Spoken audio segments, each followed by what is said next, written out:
기도드리겠습니다. 주님, 저희는 주님의 자녀답게 세상의 빛과 소금의 역할을 감당하여야 함에도 불구하고 나의 정욕과 욕심으로 인하여 주님의 마음을 아프게 하였습니다. 주님, 이런 저희를 불쌍히 여겨주시오고 젊은 청년의 때의 독수리가 날개치며 올라감과 같이 주의 일을 감당하여 천국의 상급을 쌓고 우리 주를 기쁘시게 하는 청년의 때가 되게 성령으로 역사하여 주시옵소서. 나라 민족 전능하신 하나님, 아버지 광복절을 맞이하여 이 나라의 독립과 해방을 위하여 피와 땀과 목숨을 다 바쳐 투쟁하고 숨져간 많은 선조들의 영혼을 주님께서 위로하시고 후손들에게 복을 내려 주시옵소서. 전능하신 주님, 그러나 이 나라의 고난은 아직도 끝나지 않고 남과 북으로 갈리어 대치하고 있으며 이산가족의 아픔과 북녘당, 공산당과 식량기근의 이 모양 저 모양의 고통 중에 있는 백성들과 유리하여 방황하는 탈북자들을 도우사 구호의 손길로 인도하여 주시오고 순적이 평안을 누리도록 은혜 베풀어 주시옵소서. 예수 그리스도의 이름으로 기도드렸습니다. 아멘.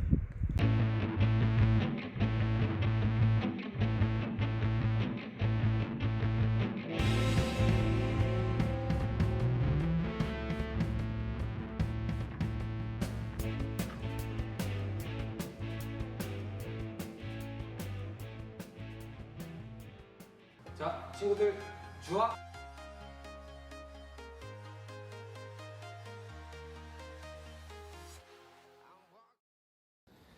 자, 오늘 함께 보실 하나님 말씀은 마태복음 4장 1절 말씀입니다.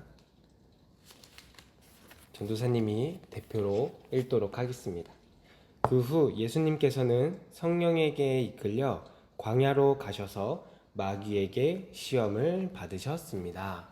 아멘. 자, 오늘은 이 본문 말씀을 통해 하나님의 말씀은 지키는 자에게 능력으로 나타나요 라는 제목으로 한번 말씀을 살펴보려고 해요. 자, 그 전에 우리 친구들, 자, 주와! 네, 우리 친구들 이번 한 주간에도 잘 지내고 있었나요? 자, 우리 친구들 혹시 이런 상상을 해본 적이 있나요? 만약에 내가 30살이라면 뭘 하고 있었을까? 우리 친구들은 전도사님 30살 때 뭐 했어요? 라고 물어볼 수 있겠지만 전도사님도 30이 안 돼서 나도 아직 잘 모르겠다. 나 20대야 진짜 아직. 어쨌든 30살이라면 무엇을 하고 있을까? 전도사님도 궁금하고 우리 친구들도 궁금할 것 같아요. 결혼은 했을까? 아마 회사는 다니고 있겠지? 회사를 안 다닌다면 어쩌면 공부를 하고 있을지도 몰라. 아니면 지금 우리 친구들 보고 있는 친구들 중에 목회자가 나올 수도 있을 거야. 그렇다면 예수님께서는 30살에 뭘 하고 계셨을까? 그건 바로 하나님의 일을 시작하고 계셨다는 사실이에요. 특별히 예수님께서는 30살이 되어 그리스도로 일을 시작하시기 전에 두 가지의 일을 먼저 하셨어요. 첫 번째는 지난주 우리가 말씀으로 나눴던 세례를 받는 일이었어요. 두 번째로는 바로 광야에서 40일 동안 금식하시고 사단에게 시험을 받는 것이었어요. 예수님께서 어떤 시험을 받으셨는지, 또 그 시험은 어떤 의미인지 지금부터 함께 살펴보도록 할게요. 자, 먼저 예수님은 성령에 이끌려서 광야에서 40일 동안 금식을 하셨어요. 그렇게 40일이 지나고 금식으로 인해 육체적으로 많이 피곤한 그러한 상황 가운데 예수님 앞에 사단이 나타나게 되었어요. 바로 예수님을 시험하기 위해서였어요. 사단은 먼저 예수님께 내가 만일 하나님의 아들이 맞다면 이 주변에 있는 돌들이 떡이 되게 해봐라 라고 이야기를 했었어요.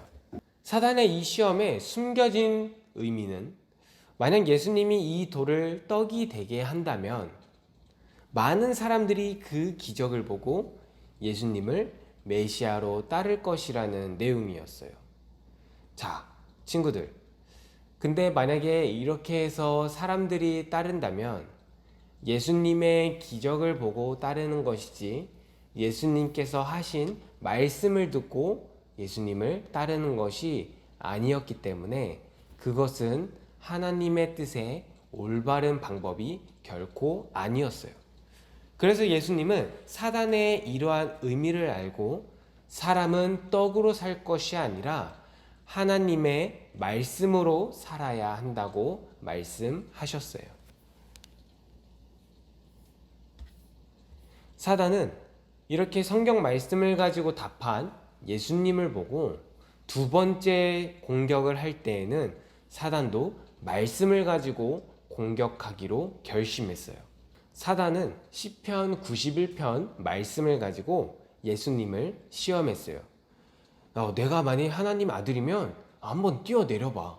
이 높은 곳에서 한번 뛰어내리면 하나님의 천사들이 분명 달려와서 너를 다치지 않게 도와줄 거야. 보호해 줄 거야. 자, 그러니 한번 뛰어내려봐. 이렇게 얘기를 했었어요. 사단은 예수님께서 하나님의 아들이니 고난받지 않아도 되며 또 다칠 것 같으면 천사들이 보호해 줄 것이라고 이야기하며 예수님을 시험했어요.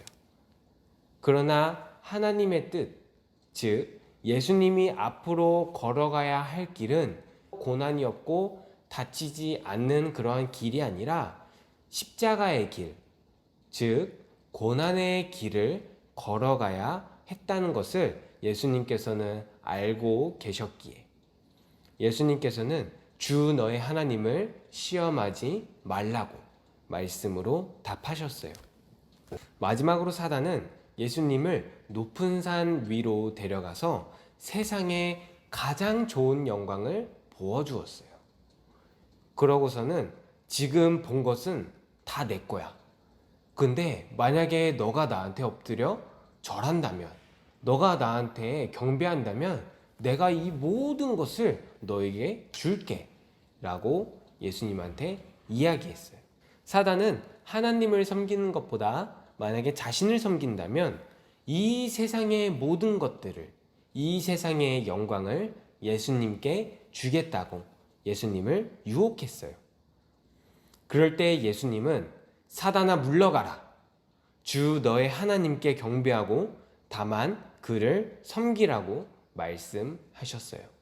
하나님께로부터 지음을 받은 우리는 하나님을 섬기고 또 하나님을 예배하도록 지음을 받았어요. 사단은 우리가 지음받은 목적을 지키지 못하게 하기 위해서 예수님을 이렇게 시험했듯이 계속해서 지금도 우리를 유혹하고 있어요.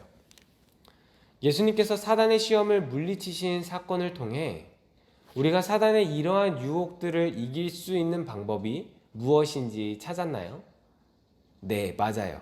바로 예수님께서 모든 시험마다 말씀으로 물리치셨듯이 우리가 사단을 물리칠 수 있는 방법은 바로 말씀이에요.